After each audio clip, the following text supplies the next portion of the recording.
Welcome everyone to our Advocacy on a Full Plate webinar. We are glad to have you here. We're going to go ahead and get started in just a couple of minutes as people trickle in. Get settled. You'll see that there is a chat function on your screen. You can say hello, let us know where you're from. If there doesn't look like the Q&A is showing up. Oh, it looks like I'm seeing a Q&A on my end. Let me know if you're not seeing a Q&A on your end, but if all else fails, you can put your questions in the chat.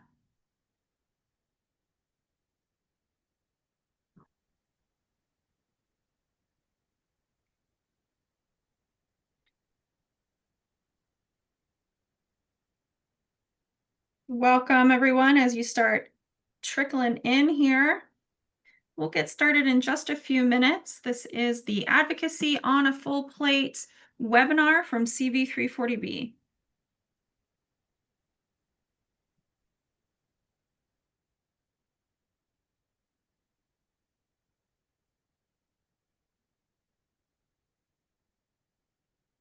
Chat is disabled, so only Q&A is available today.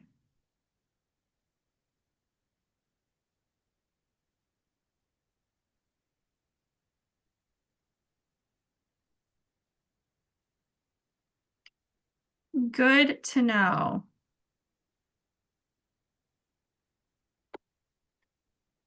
All right. All right. Well, welcome everyone as we get settled in here. This is the CV340B Advocacy on a Full Plate webinar. We're going to go ahead and get started with some introductions of our panel. We're glad you're here, and we're glad that we're going to get to spend the next hour with you. This is going to be a panel discussion about how to manage advocacy when you have a full job description and a lot going on in your life as it is. I'll get started with introductions. First, I'll introduce Daisy. Daisy is our 340B Defender of the Year for 2025. She is the Entity Compliance Officer at MedStar Health. Daisy, you want to say hi? Hello, excited to be here with everyone today. Thanks, Daisy. We're looking forward to hearing from you. And Logan is the Director of Advocacy and Education from FQHC Compliance.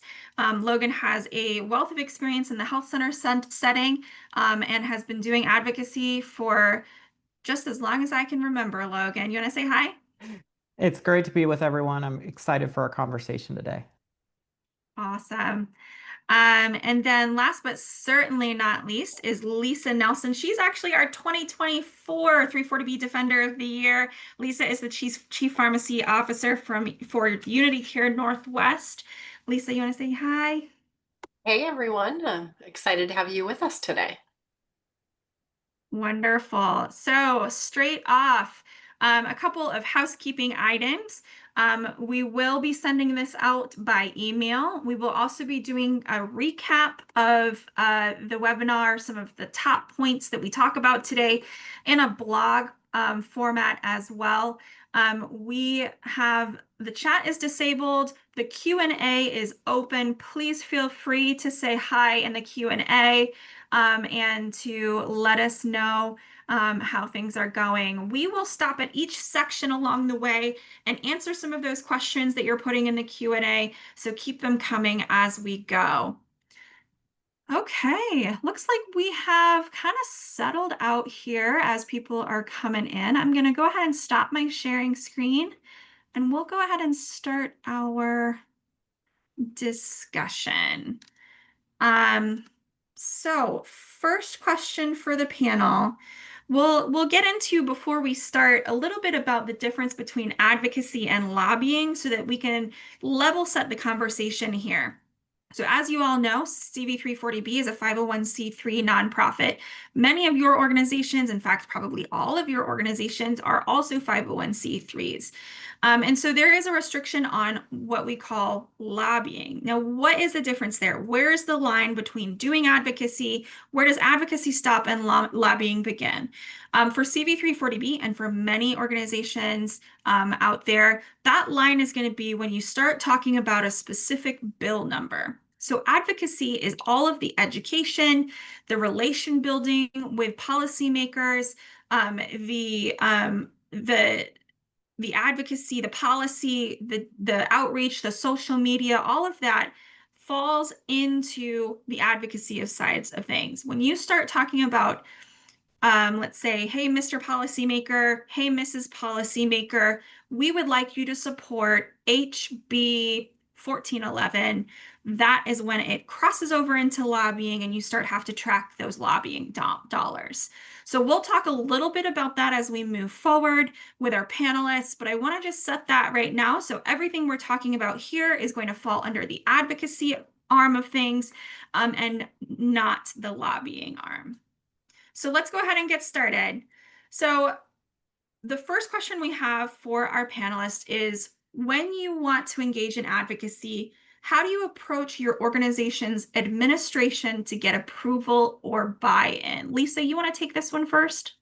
Yeah, and I think this is really important when we're engaging in advocacy and we're representing the organizations that we work for, ensuring that you have approval to advocate on behalf of your organization is so crucial. And so for me, where it really started, and I think it started with the internal education and demonstrating the subject matter expertise, so even advocating internally. And then when opportunities came up, I would specifically seek approval directly from our chief strategy officer, who has ownership of our communications, and our CEO. I would make sure that they were aware of what it was that I was asking to do, and why that was important to the organization that I be involved in that advocacy effort. And then I would get explicit approval.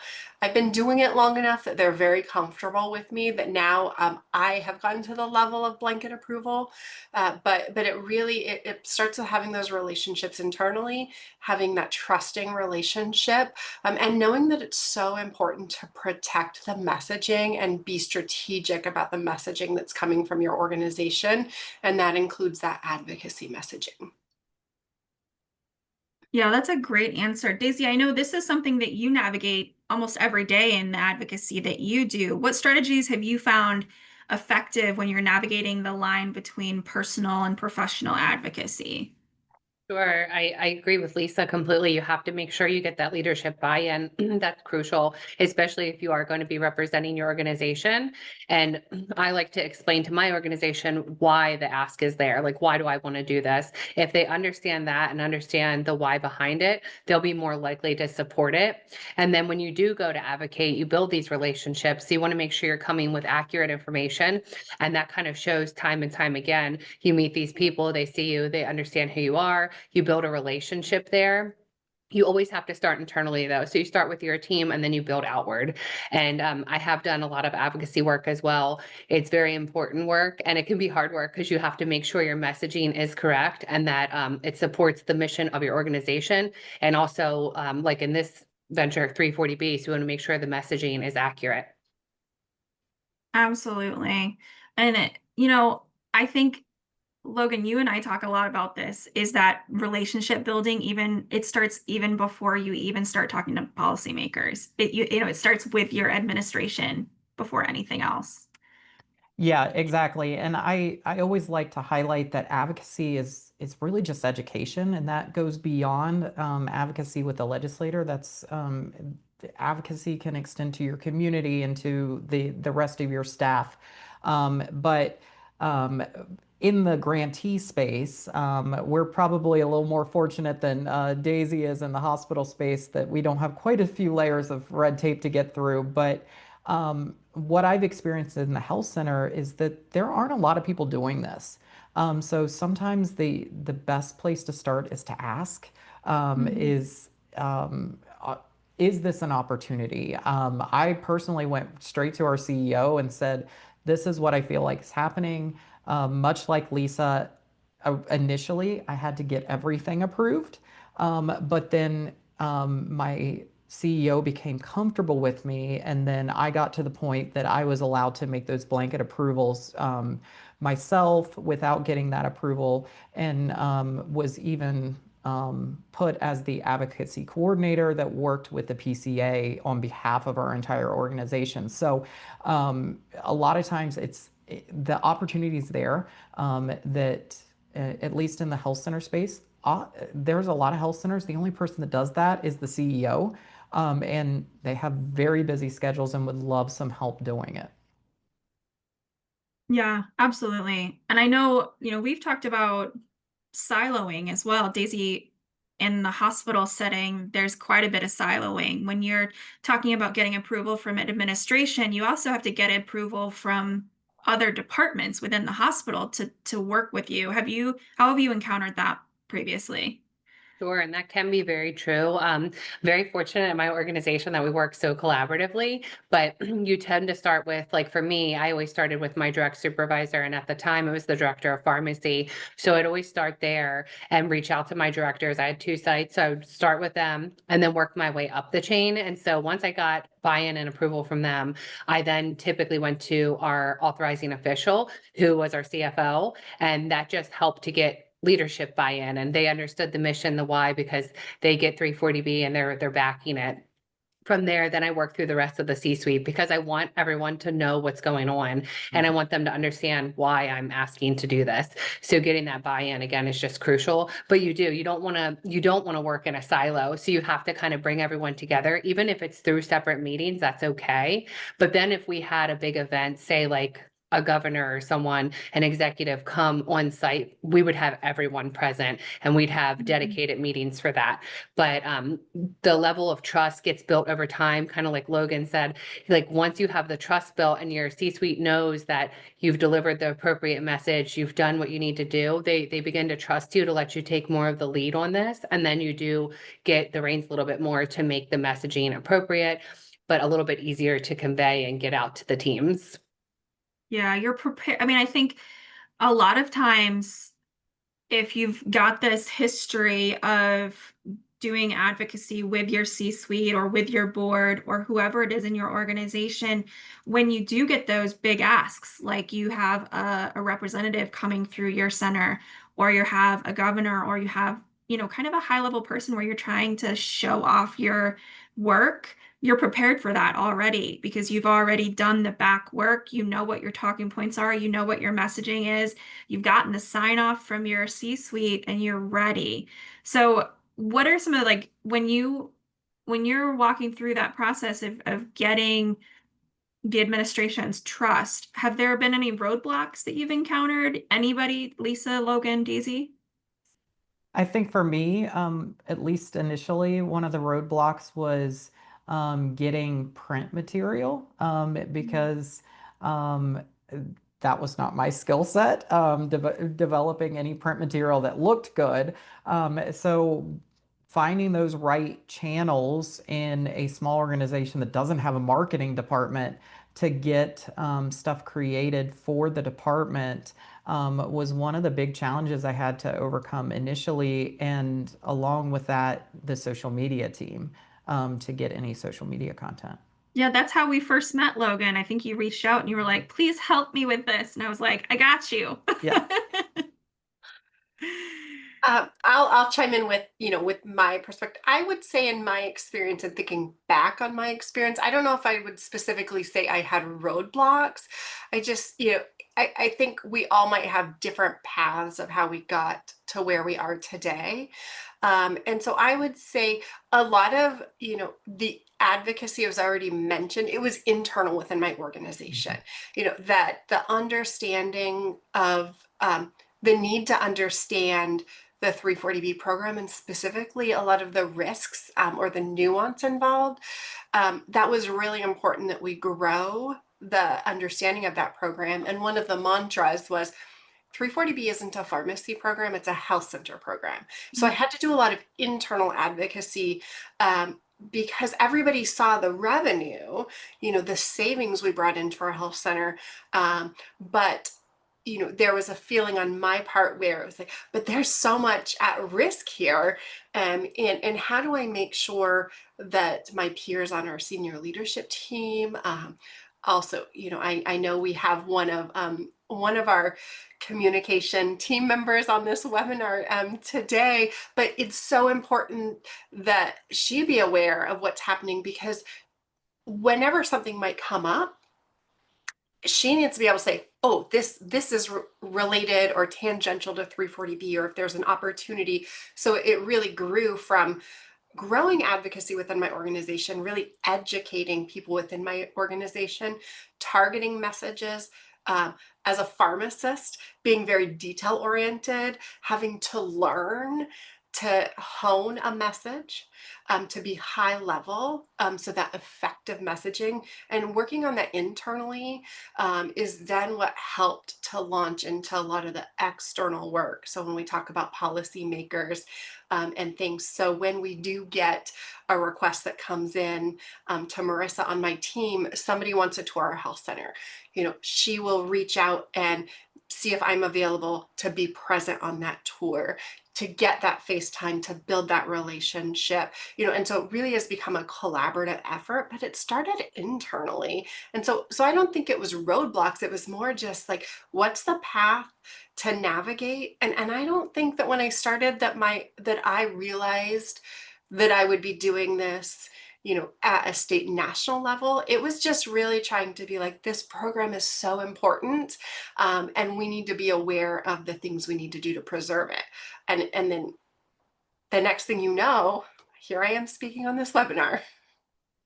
Right, right. I think, my mantra has always been all good advocacy starts with education.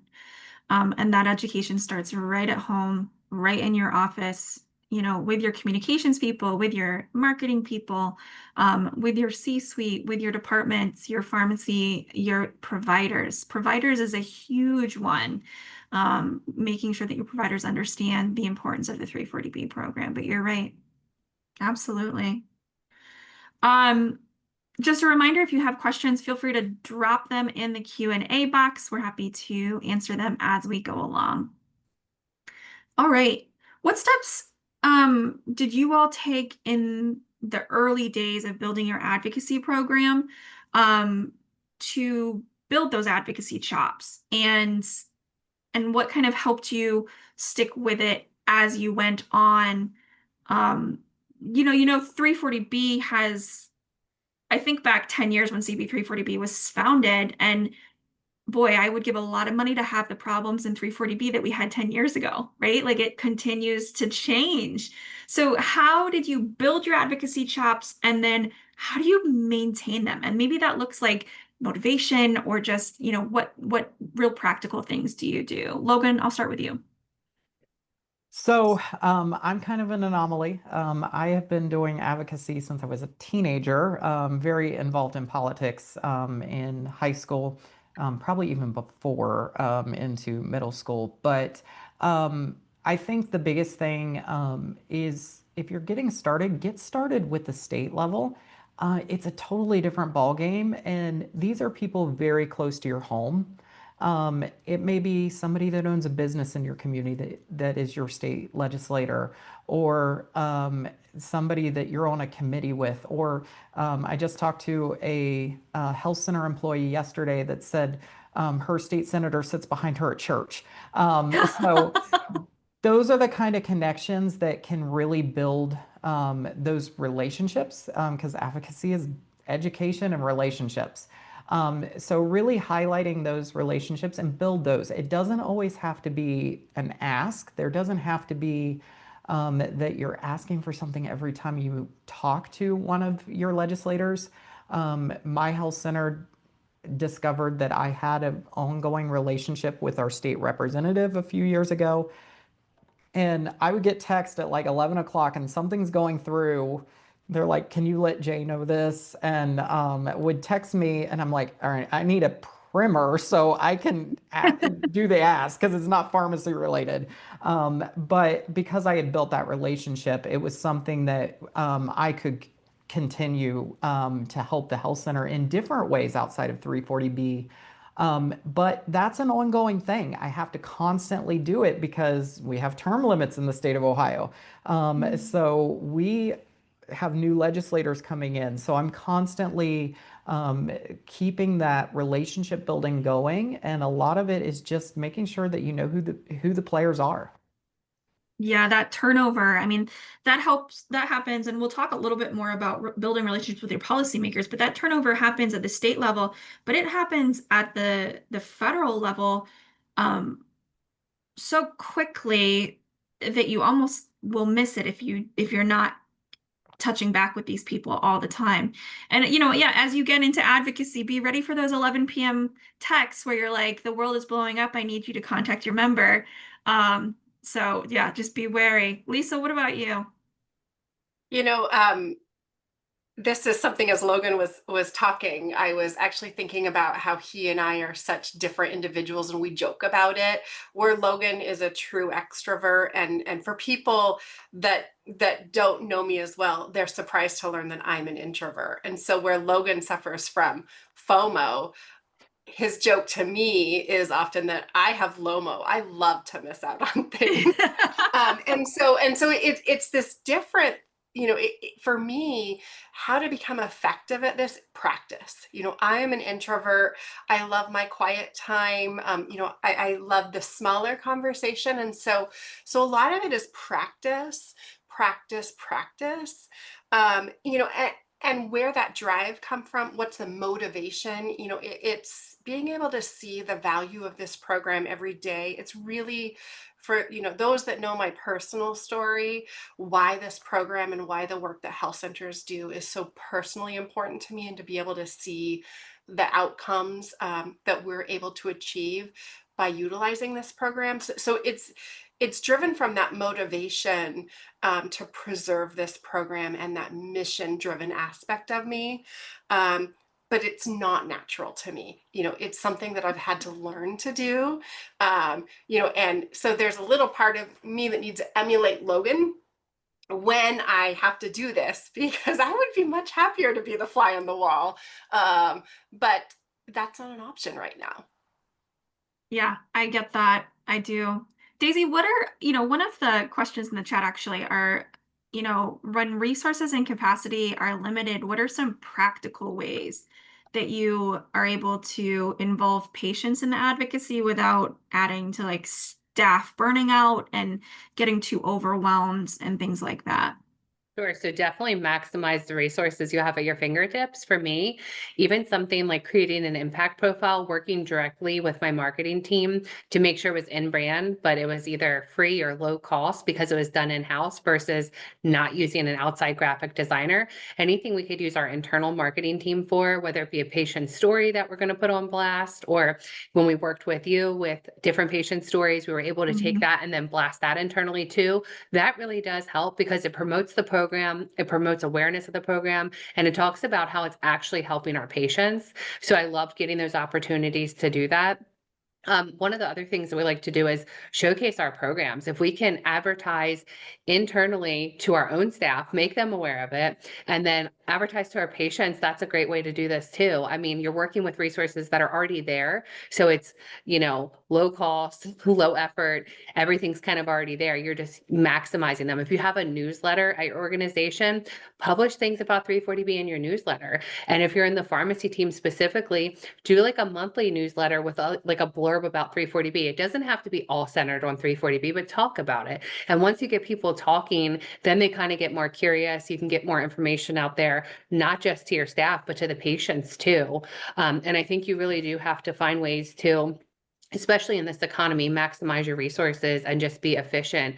It's hard because funds are limited and we always want to do all the things, but we have to see what is the most important at that time. Is it showcasing a patient story? Is it going to Capitol Hill to talk to someone? it just depends what your need is at the time, and rely on your people on Capitol Hill or your local lawmakers to help support you through things. Sometimes they have ways to get things done that can be, very affordable or free as well. And I say that because if you have an ask, they might be able to help you meet that. So you never know Mhm. what there is out there until you ask. Yeah, absolutely.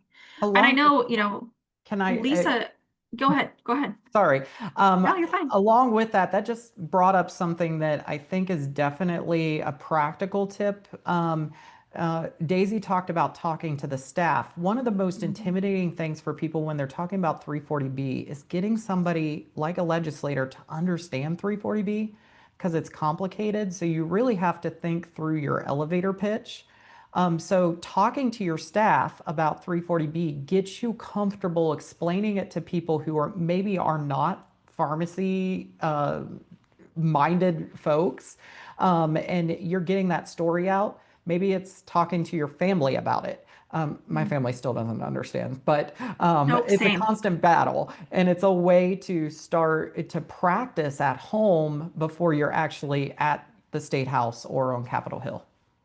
That's a really good, I mean, that's kind of where I was going, Logan, is, how do you explain this program to your marketing people? I mean, I know Lisa and Daisy, you both have marketing and communications, PR type of people.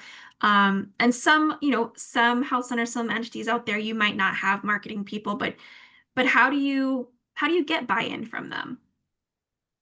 I can start, and I think it's important to educate them as well. And then once they understand what the goal is or what we're trying to do, they can better assist you. So initially, my ask with marketing was impact profiles. I wanted to take impact profiles to Capitol Hill, so I had to give data and I had to work with finance. So I'm working with multiple teams to make it happen.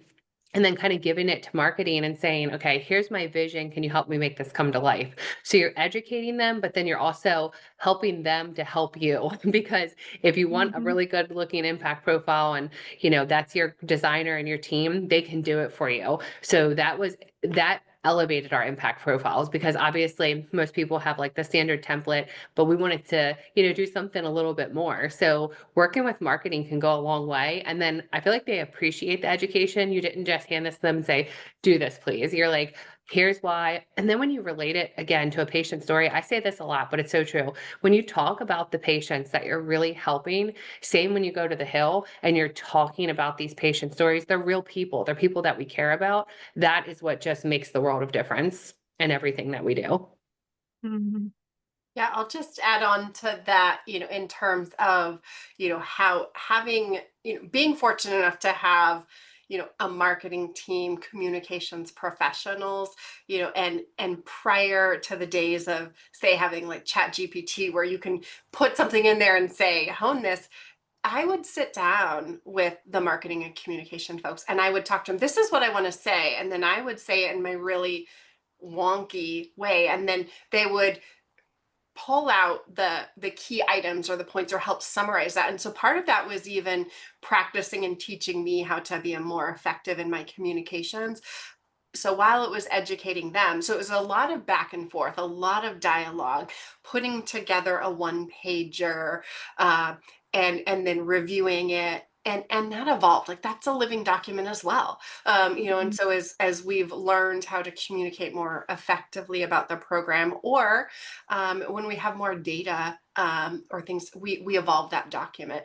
But so I would kind of think, how maybe I use, Microsoft Copilot or Chat GPT today. And I go back to when we first started with this and I had to educate my marketing and communications team. It was a little bit like how I use AI. Like, here's the message, here's all the detail. And then they would help to bring it into that succinct message that you would then deliver on. Yeah, absolutely.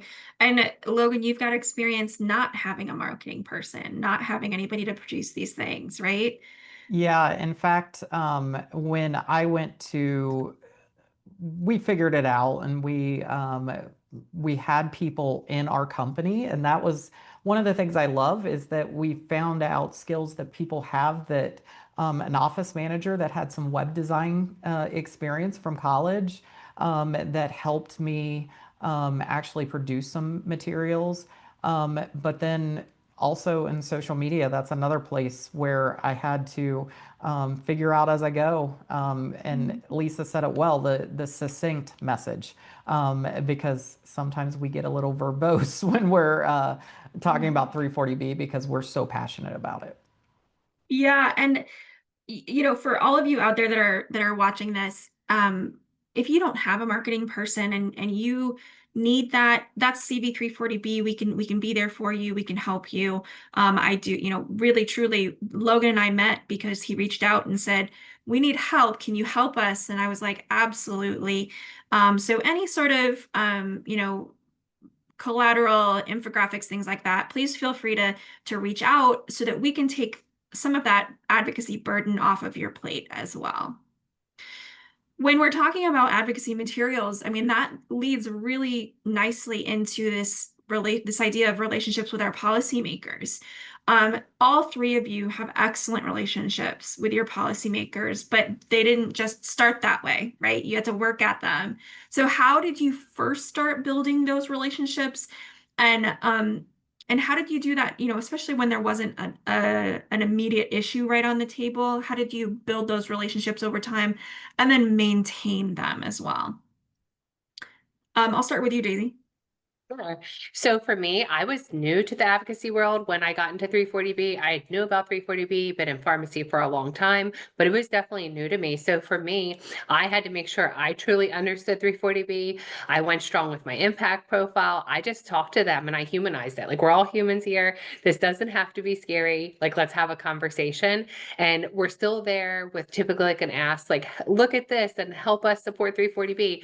But aside from that ask, we're also like, hey, can you just talk with me, understand this if you don't understand 340B? Let me help you understand. Let me relate it to our patients, why it's so important. And then that helped me to really feel more confident in talking about 340B. Once you do it once, I feel like every time after that's a breeze. And look, you'll run into people on the Hill that may not agree with you. You have different viewpoints. That's okay. We're all there we can agree, we can disagree. That's fine. We're all there to talk and have a conversation. And the more it gets brought up, the more light shed on it. So then we can talk about 340B. And for me, I really enjoy it. And I like going to have those conversations.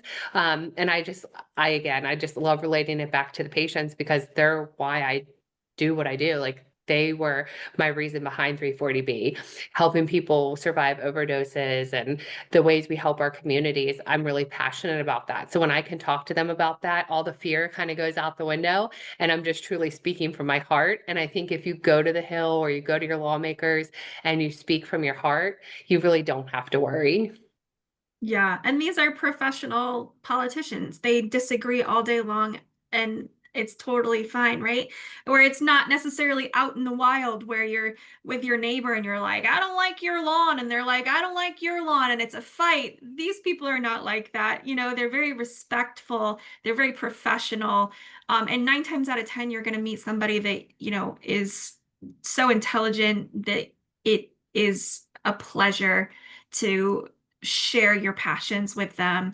But yeah, Lisa, you just recently were out in DC, right? Yeah, I was in DC last week. Yeah, and where I'm at now, meeting with our state senator or different representatives. Last week, I had the opportunity to meet with representatives, not just my own representative, but in other districts as part of NAC had their fly-in. And it's at this point now where I know these individuals, and one of my senators, I learned that one of her health policy staffers has moved on from the office and now is in law school. And so it's like you build that relationship with somebody, and at this point, when I meet them, they know me, I know them. They know my health center. They've heard about 340B. They know I'm a reliable resource. And so where I'm at today, we're able to just kind of dive right into the details, give them the updates, give them the impact, but that's not how it started. And for me, kind of thinking how Logan mentioned he started doing this in high school. I did not start this in high school. I actually started just giving information to my team, and they were the ones that said, we need you to be here. And so they brought me in with, our state senators, our state representatives, because they had those relationships existing, and they actually recognized the need and pulled me into that and prepared me to do that. And then it grew from there into now where I am comfortable. I can travel to DC. I know how to navigate the hill. I know how to get back and forth between those house buildings in the tunnels underneath to make those quick meetings. But it didn't start that way, and so it just, the first couple times, again, being an introvert, not knowing what to expect, it was a little nerve-wracking.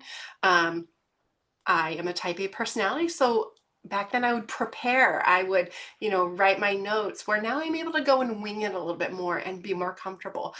But I think really what I'm trying to say is that there's a growth curve that is there, but you aren't going to achieve that growth if you don't dive in and try. Right, right. Logan, what's your suggestion for somebody who's never reached out to a policymakers? Like, what's their first move? Yeah, and that's really daunting to maintain the connection. Once you get the connection, then it feels more natural. But getting started is always daunting. How do you develop that connection? And what I always recommend is invite your legislator to your site. Where in Capitol Hill, you are likely meeting with an aide. You might get to meet with the legislator for 10, 15 minutes, but not always. Not that meeting with the aide is bad. In fact, I would argue that it's better to meet with the aide than the legislator. Yeah. But when you're actually in your health center, they love to come on site. They might see 20, 30 people in a day when they're in their Capitol Hill office. But if you have them on site, they're going to really remember you. Not only that, you're on your home turf. It feels more comfortable, it feels more natural. For example, we have a legislator that covers my health center's area who is on the Energy and Commerce Committee. And he spent an hour and a half in one of our sites talking about health center options issues and 340B. And now when I walk into his office on Capitol Hill, he says hi to me. He always asks what kind of cowboy boots I'm wearing, because that's the what I do. But we've developed that relationship, but it really was started because we had him on site and we had a long time to develop that relationship. Yeah, and requesting that a member of Congress come to your site or even a state representative come to your site is super easy. You just go on their website, and you go to the contact me form, and it can vary from member to member, but typically there's a form that you fill out and you say, I'm requesting that you come visit us, basically. And you can do that way, or if you have an email for their staffer, you can reach out to them directly and say, hey, we'd love to have you come visit. Here are the reasons why we want you to come visit. Here are how many patients we serve in the area. Keep in mind, they might say, currently they're in session right now, Congress is in session, so members not back home. But they have breaks. They're coming up, they're going to have a holiday break here soon, where they typically will come back to their district or their state. And they don't just come back and have a vacation, they're working in the state. And so it's a fantastic time for you to say, hey, member, we'd really like you to come visit our site over the holidays. Here's what we would do for you. And it's a great press opportunity for them as well. Take pictures, and they can say, I visited MedStar Health or I visited Unity Care, and it reads well for them on their end too. So it's a win-win. I like to always say, when you are managing a relationship with a staffer in an office, whether that's in a state office or in a federal office, use this as an outlet for the most annoying parts of your personality. And I say that tongue in cheek, right? My point here is consistency is key. You might see them for 15 minutes in the office, but they see, like Logan just said, they might see 30 people that day for 15 minutes. And so the real value here is in your follow-up. Hey, thanks for meeting with me. Here's that article I talked about. And then a week later, hey, I just wanted to let you know this just happened in the 340B world. And here's what we think about it. And then a couple weeks later, you follow up and something else happens. Says, hey, I wanted to follow up on this. We just reached a certain threshold of patients at our center. We'd love to have you come and visit us again because we're expanding, or we're adding a pharmacy, or we're doing, continuously check back in. And I know that as professionals, that can be difficult sometimes because we have kids have to get to soccer, and we have, whatever it is that's going on in our daily life. But if we set up a really easy way to do this is set up like a calendar checkpoint, what's gone on in the 340B program, and send them a quick email. And then, like Lisa said, you're more likely to catch those turnovers. And especially in the federal space, you have a lot of staff turnover where the 19-year-old that you were talking to about health policy has now gone to their PhD program, and there's another person in their place. So you're more likely to catch that turnover. When there isn't, and I know this is going to take a little bit of a stretch for you guys because 340B is insane all the time. But when there isn't something on the table, when there isn't an issue looming, which again, if you could imagine that, what do you do then when you're reaching out to policymakers? Let's go with Lisa. Uh, so I'm gonna take the royal we here and recognize that I do have a team behind me at Unity Care, and so they often will bring me into certain things, but I do recognize that I'm fortunate here. But when I think about what we do in those moments where we don't have a specific ask, or Rome isn't burning, is for example, we opened up a last November. We opened what we call the Way Station. So we offer like laundry and shower services for our unhoused neighbors in our community, and then we've co-located medical, behavioral health, and substance use disorder. And so very strategic in the whole planning of that, in even all the way to the breaking ground. Having our elected officials there, giving them a hard hat and a shovel, and having those pictures, and then involving them in that. And then when we actually did the ribbon cutting, they were there again. Some of them, spoke at our ribbon cutting. How are you keeping them engaged in all the positive things that you're doing to support your community, so that they always know the value that your health center brings to the community that they're representing? And by making sure to include them in the positive things, when you have the asks, or you have to say, hey, this is happening, they're also more able to tie that to, we did, we allocated money, a congressional request for that project, and the impact of this could be fewer patients in my community, my constituency might be able to access those services. And so it does provide that benefit.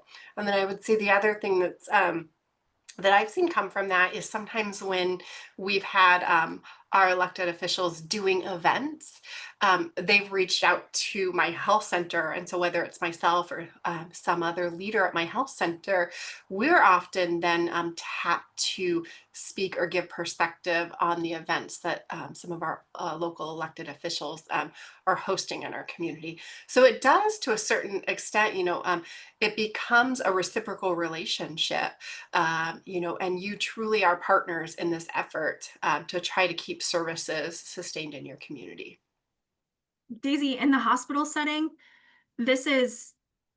I can't imagine that you know what this is like to not have an ask, right? Like, We but always how have do you something to ask. always have something? But as a hospital, how do you highlight those positive things that are going on?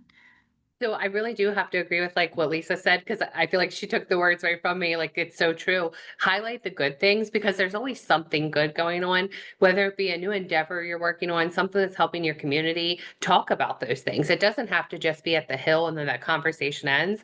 I do like to keep it ongoing. So I was really good about regularly emailing with people. And so when they did see me on the hill, they always knew my face because we kept in touch and I was giving them updates or checking in to see if they needed anything. And then reminding them that they could get a tour, even if they weren't ready to do one yet, like, hey, you all can come for the tour, not just the representative or the congressman or woman, anyone can come and we will gladly have you, on our turf to come take a look at what we're doing, our good works in action.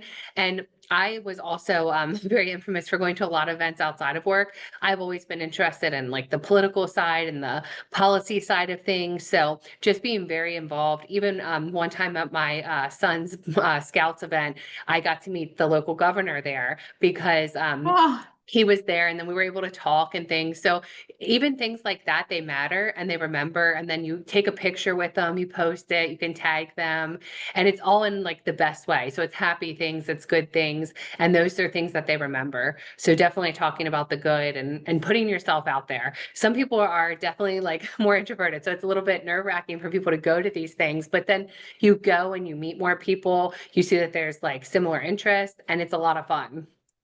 I think yeah. I think I have a totally different perspective on a more personal level. Um, for those that don't know, I do professional fireworks. So I do a lot of community events. So often, if I'm going to be doing an event in the district, I will let the legislator know, hey, we have this event going on in this community. There's going to be a lot of constituents there.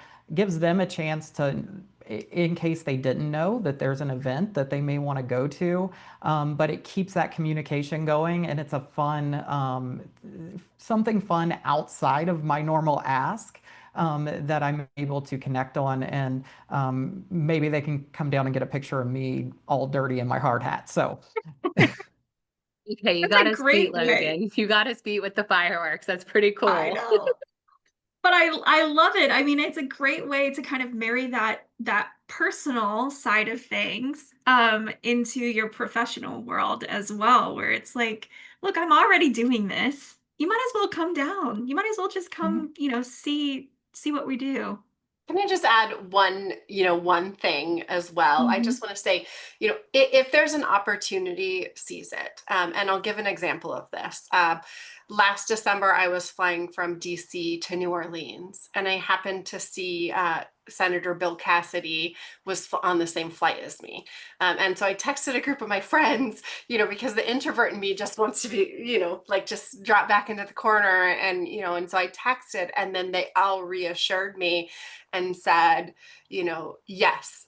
And so as we were boarding the plane, he was right behind me. And so I struck up a conversation with him. I introduced myself to him. And then, recently, last week, I mentioned I was in DC, and a good friend of mine, Dominic Millette at Carolina Health Centers, and many of us know and sincerely miss Sue Veer.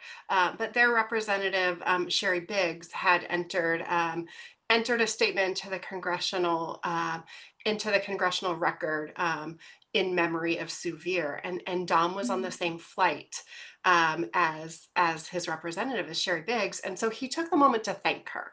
And so sometimes it's just introducing yourself and striking up a conversation, and sometimes it's thanking someone. And then also personally, back in my neighborhood, one of my state senators, she lives in my neighborhood. I've seen her. I've been walking my dog, and she's been out with her two sons. And so we know who each other are. I'll see her at like local neighborhood association events. And so I think going back to even some of those parts where we talk about those casual times, just having that relationship, and at that point, it might not be about business. It's just about that relationship, but that grows those opportunities. So when there's an opportunity, and even if you're an introvert like me, be brave. Take that opportunity. You don't know where it's going to go. Yeah, absolutely.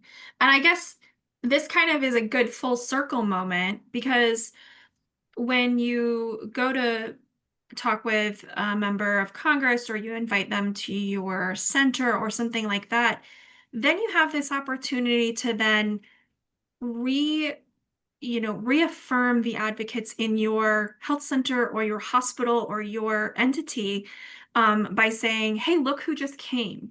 So what are some of the ways that you kind of like not brag, but promote, like, look what we've just done, look what we've just accomplished within your system to then reinvigorate advocacy internally?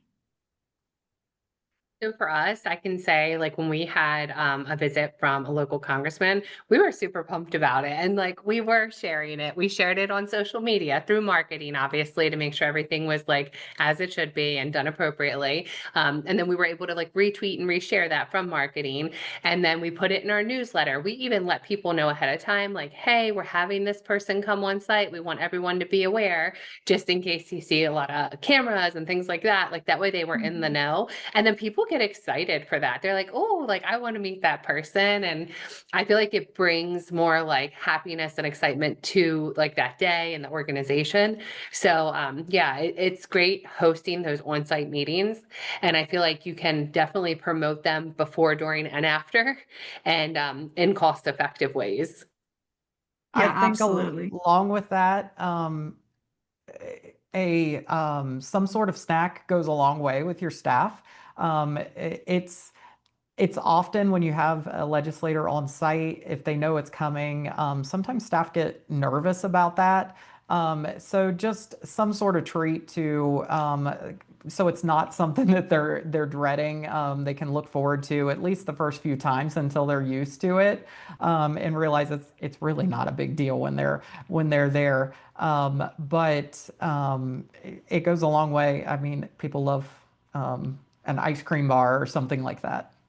Yeah, we do. We practice Pavlovian advocacy here at CB340B. Lisa, how have you kind of finished that circle of advocacy? I think, I mean, it's a continuous circle. So, Yeah, it's yeah, actually never finished. yeah. When I think of our team, the Unity Care team members, we have such an engaged team and they're so proud of the work that we do. And so when we do have people on site, it is an opportunity for our team really, you know, they're doing what they do every day, but to know that it's being acknowledged, the hard work that they do and the Mhm. services that they bring to our community, and so it really is, this infinite loop. We couldn't do this without all of the team members that we have that are serving our patients, and then they're the ones that are providing those services and having that impact, on our patients, that then when we hear those stories, when we're lifted up, you know we then can share the stories of the work that they did, then to help to drive that support back in, to the safety net. So whether it's something that we were able to achieve because of 340B, or other endeavors that we have in our health center, it really is a circular approach, and it takes take all parts. So I don't know if we've if we've rounded it out or closed it off, but just really recognizing how it's continuous work, and it takes all of us to do our part, to make sure that we continue to be here for our community members.